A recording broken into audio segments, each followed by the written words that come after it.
ولایت ایویں نہیں مل جاتی، مقام و مراتب ایویں نہیں مل جاتے۔ آج کل تو سلسلہ ہی بڑا عجیب ہو چکا ہے کہ جناب موروثی خلافت چل رہی ہے، جیسا باپ ویسا آگے بیچا، اور جناب وہ مسند خلافت کے اوپر بیٹھا ہوا ہے، پیر بن کے بیٹھا ہے، نہ اسے آگے کا کچھ پتہ، نہ اسے پیچھے کا کچھ پتہ، نہ شریعت کے علوم کا پتہ، نہ قرآن کا پتہ، نہ حدیث کا پتہ۔ جب ایسے لوگ ہماری مسندوں کے اوپر بیٹھ جائیں گے تو پھر دین کی دھجیاں ہی اڑے گی، اور پھر کیا ہوگا؟ پھر لوگوں کو اصل دین تو نہیں مل سکتا۔ حضرت خواجہ نظام الدین اولیاء رحمۃ اللہ تعالی علیہ، یہ بھی سلسلہ چشتیہ کے بہت بڑے بزرگ ہیں۔ آپ جس وقت حضرت شیخ فرید الدین مسعود گنج شکر رحمۃ اللہ تعالی علیہ پاک پتن شریف ان کی خدمت میں حاضر ہوئے تو خواجہ صاحب نے، بابا جی نے پوچھا کہ جناب کدھر آئے ہیں؟ آپ نے فرمایا آتش اشتیاقت جہاں خراب کردہ۔ کہا کہ حضور عشق کی آگ نے تو شب و روز کی سکون کو جلا کے راکھ کر دیا ہے، طلب ہے کہ آپ کی خدمت میں حاضر ہوں، اور آپ کی خدمت میں حاضر ہو کے منصب ارادت کے اوپر فائز ہوں۔ میں آپ کا مرید ہونا چاہتا ہوں، آپ کا غلام بننا چاہتا ہوں، آپ کے اوپر اپنی زندگی کو قربان کرنا چاہتا ہوں، مجھے اپنے سلسلے کے اندر بیعت کر لیں۔ حضرت بابا صاحب نے یہ نہیں پوچھا کہ پیچھے کتنے مرید چھڑ کے آئے ہیں، یہ نہیں پوچھا کہ زمین پانڈا کی نہیں، یہ نہیں پوچھا کہ تمہارے پاس دولت کتنی ہے۔ آج کل کے پیر تو جناب اپنے مریدوں کی دولت پہ نظر رکھتے ہیں۔ پیر نے گاڑی لے لی، پیچھے لکھا، بلکہ مرید نے گاڑی لی اور پیچھے لکھا یہ سب میرے پیر کی دعا ہے، تو کبھی پیر نے پیچھے کیوں نہیں لکھا کہ یہ سارے میرے مرید کی محنت ہے؟ ان سے نذرانے بھی بٹورے، ان کے عقائد و نظریات کو بھی خراب کیا۔ آج بڑے بڑے عظیم پلر، جن کو پنجابی زبان میں ہم کہتے ہیں کہ بڑا بڑا تھم ہے، بڑے بڑے دین کے پلر اور بڑے بڑے قوی درخت جو ہیں، اس وقت آپ کو اپنی جڑوں سے ہلتے ہوئے نظر آئیں گے۔ کبھی دین کے میدان میں آ کے تو دیکھیں۔ اس کی وجہ کیا ہے؟ اس کی وجہ یہ ہے کہ ہم نے تصوف کے میدان کے اندر کام کرنا چھوڑ دیا ہے، ہم نے علم دین کے لیے محنت کرنی چھوڑ دی ہے۔ یہ خواجہ معین الدین چشتی اجمیری جیسے عظیم صوفیاء کے نقش قدم پر چلنا چھوڑ دیا ہے۔ حضرت بابا فرید الدین مسعود گنج شکر رحمۃ اللہ تعالیٰ نے، آپ نے پہلا سوال حضرت بابا جی نظام الدین اولیاء سے کیا کیا؟ سنیے گا، حیران رہ جائیں گے۔ آپ نے پوچھا اے نظام الدین اولیاء قرآن کتنا پڑھا ہے؟ مرید ہونے آئے ہو، بتاؤ قرآن کتنا پڑھا ہے؟ کون ہے جو آج کل تو ماں باپ کو فکر نہیں ہے کہ میرا بچہ قرآن پڑھ لے۔ ماں باپ کہتے ہیں اچھی ڈگری حاصل ہو جائے، انجینئر بن جائے، ڈاکٹر بن جائے۔ یہ 1857 کی جنگ آزادی کے بعد انگریز نے تو تم لوگوں کا بیڑا غرق کر دیا ہے۔ یہ سوشل میڈیا کے اوپر یہ بھونکنے والے جو عجیب و غریب قسم کے لوگ ہیں، یہ ایویں نہیں اٹھے، یہ سارے کے سارے مغرب کے پالتو کتے ہیں جو اس وقت اللہ کے ولیوں کے اوپر بھونک رہے ہیں، دین متین کے علم کے اوپر بھونکنے کی کوشش کرتے ہیں۔ کبھی کوئی قرآن کا انکار کرتا ہے، یہ غامدی جیسے لوگ، کبھی کوئی حدیث کا انکار کرتا ہے، وہ بھی فتنہ پرویزیت والے جیسے لوگ، اور جناب یہ قادیانی جیسے لوگ جو ہیں۔ یہ کیوں ہوا؟ 1857 کی جنگ آزادی کے بعد برطانوی سامراج نے دو فتنے، ایک مشرق کے اندر اور ایک مغرب کے اندر قائم کیے۔ دو فتنے، میری بات کا کوئی غصہ نہ کرے، یہ میں سچ آپ کو بتانے لگا ہوں، تاریخی بات ہے، کبھی جا کے سرچ کریں اور پڑھیں۔ دو فتنے برطانوی سامراج نے، ایک بر صغیر پاک و ہند کے اندر اور ایک عرب امارات کے اندر، دو فتنے اس نے پیدا کیے۔ عرب امارات کے اندر برطانوی سامراج نے جو فتنہ پیدا کیا مکہ اور مدینہ کی سرزمین کے اوپر، وہ محمد بن عبد الوہاب نجدی ہے، جس نے سب سے پہلے فتویٰ یہ دیا تھا کہ روضہ رسول صلی اللہ علیہ وسلم جو ہے یہ سب سے بڑا بت ہے اور اس کو مسمار کر دینا چاہیے۔ ان کی زمین دو سرگرمیوں کے اندر ایک بہت بڑی خرابی یہ ہوئی تھی کہ زمین کے نیچے سرنگ کھود کر آقا کریم علیہ الصلوۃ والسلام کے جسم منور کو روضہ رسول کے نیچے سے نکالنے کی کوشش کی گئی تھی۔ یہ لکھا ہوا کتابوں کے اندر، جا کے سنہری حروف کے ساتھ جا کے پڑھ کے دیکھ لیں۔ ایک فتنہ یہ تھا، اور بر صغیر پاک و ہند کے اندر برطانوی سامراج نے جو دوسرا فتنہ پیدا کیا وہ مرزا غلام احمد قادیانی کی شکل کے اندر ہے۔ ان دونوں نے آقا کریم علیہ الصلوۃ والسلام کی عظیم اور بنیادی تعلیمات کا انکار لوگوں کے سامنے پیش کیا۔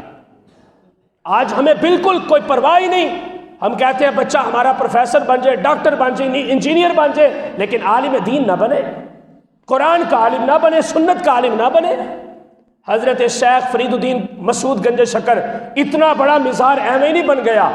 آپ نے پہلے نمبر پہ سوال کیا، نظام الدین اولیاء بتا قرآن کتنا پڑھا ہے؟ عرض کیا جی قرآن نہیں پڑھا۔ آپ نے فرمایا پہلے قرآن کو یاد کرو۔ مرید نہیں بنایا، بیعت نہیں کیا، ہاتھ میں ہاتھ نہیں لیا، آپ نے فرمایا پہلے قرآن کو یاد کرو، چونکہ قرآن پاک کا آدھا سلسلہ چشتیہ کا آدھا اسلوب جو ہے اس کا تعلق قرآن کی ایات کے ساتھ ہے۔ تو میں سلسلہ چشتیہ سمجھ میں نہیں آ سکتا، لہٰذا پہلے قرآن پڑھو۔ پہلے آپ کو قرآن یاد کروایا، پورے کا پورا قرآن پاک آپ کو حفظ کروایا۔ دوسرا سوال آپ نے پوچھا، بتاؤ عقائد کتنے پڑھے ہیں؟ اب میں اس وقت منبر پہ بیٹھا ہوں، کوئی شخص آپ میں سے مجھے اس بات کا جواب دے دے کہ عقیدہ کسے کہتے ہیں، عقیدے کی تعریف کیا ہے، ہمیں پتہ ہی نہیں۔ اس کی وجہ کیا ہے؟ ہم نے دین کو پڑھنا چھوڑ دیا ہے۔ ہمیں تو آج یہ بھی نہیں پتا کہ عقیدے کے اندر شامل کیا کیا کچھ ہے۔ اور سمپل اب چونکہ بات آ گئی، خلاصتاً آپ کو بتاتا چلوں، عقیدے سے مراد وہ چیزیں ہیں جن کا تعلق ایمان اور اسلام کی بنیاد کے ساتھ ہے۔ اگر ان کے اوپر ایمان نہیں ہوگا تو جتنی مرضی نمازیں پڑھ لو تمہاری ایک نماز بھی قبول نہیں ہے۔ اگر تمہارا عقیدہ درست نہیں، اور وہ عقیدہ کیا ہے؟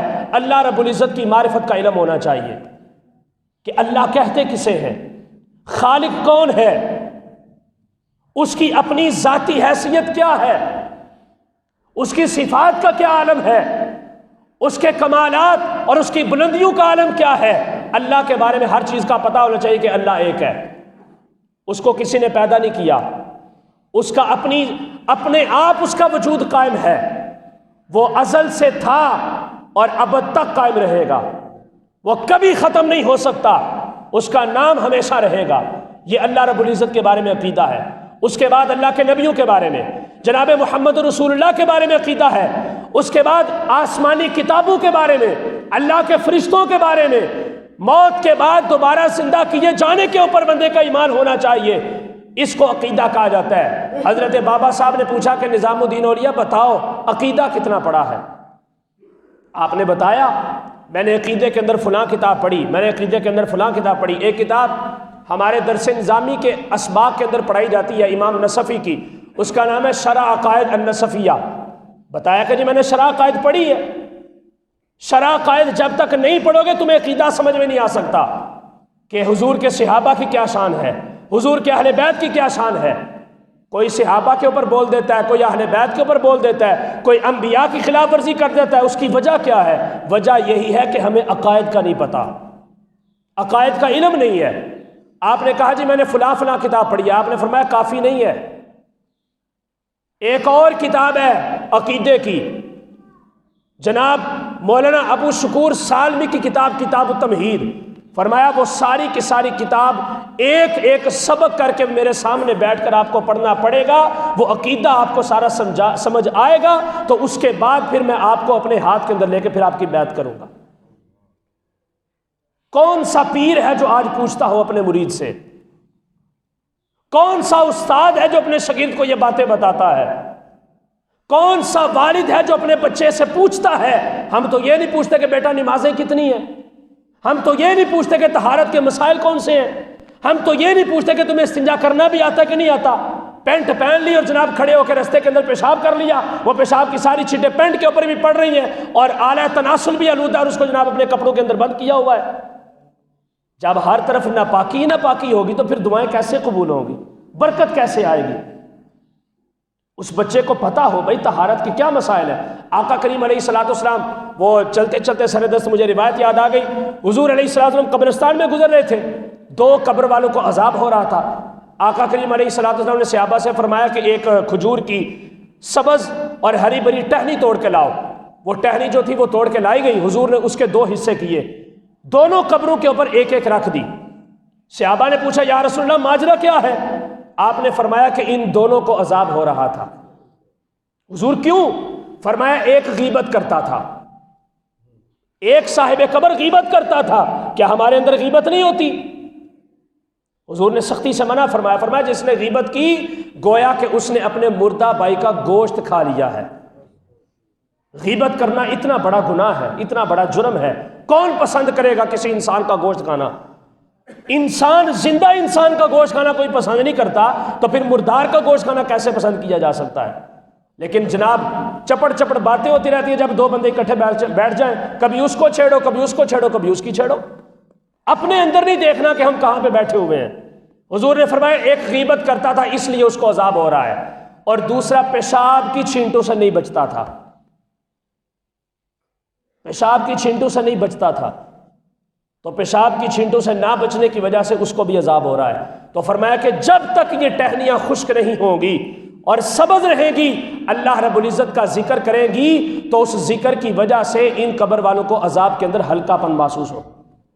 اور تب سے یہ مسئلہ اخذ کیا گیا کہ قبر کے اوپر جو سبز گھاس ہوتی ہے اس کو نہیں کاٹنا چاہیے، کیونکہ وہ اللہ کا ذکر کرتی ہے، وہ ذکر کرے تو اس قبر، صاحب قبر کے اوپر اللہ تعالیٰ اس کے ذکر کی وجہ سے رحمت نازل فرماتا ہے۔ تو یہ حال ہے ہمارا، اور پھر ہم جناب اٹھ کے ہر ولی کے اوپر اور ہر عالم دین کے اوپر باتیں کرنی شروع کر دیتے ہیں۔ حضرت بابا صاحب نے فرمایا بتاؤ عقیدہ کتنا آتا ہے، فلاں کتاب تمہیں پہلے پڑھاؤں گا، تمہارا عقیدہ پہلے درست کروں گا، اس کے بعد پھر میں تمہیں اپنے سلسلے کے اندر پھر بیعت کروں گا۔ یہ ہوتے ہیں اللہ کے ولی۔ کبھی کوئی ایسا ولی آپ کو بھی تلاش کیا کریں، ایسے لوگ ابھی بھی آپ کے اس معاشرے کے اندر موجود ہیں، اسی وجہ سے یہ نیک لوگ، یہ اچھے لوگ موجود ہیں تو آپ کا معاشرہ بھی کھڑا ہے، وگرنہ پتہ نہیں جس طرح کی ہماری حرکتیں کب کہ ہم نیست و نابود ہو جاتے اور کب کا ہمارے اوپر اللہ کا عذاب اترتا۔ تلاش کریں ایسے لوگوں کو، ان کی خدمت میں بیٹھا کریں، ان سے علم دین سیکھیں، علم دین ان سے پڑھیں، وہ آپ کی رہنمائی کریں، اندرونی بھی اور بیرونی بھی، تو اللہ رب العزت انشاءاللہ آپ کی آخرت کو اور آپ کی قبر کو روشن و منور فرما دے گا۔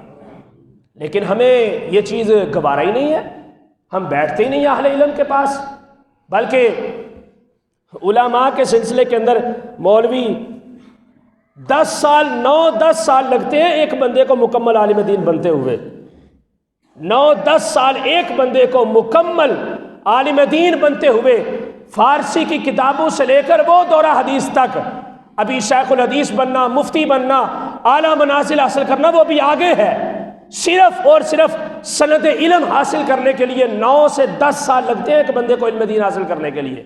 اور ہم کیا کہتے ہیں، چھڈو جی مولوی نو کیڑی گل دا پتہ ہے، مولوی نویں کپڑے پا لے تھے جناب، بڑی گل ہے جی آج نویں کپڑے پا لینے، مولوی صاحب کے پاس سرمایہ آ جائے تو وہ بھی ہمیں برداشت نہیں ہوتا۔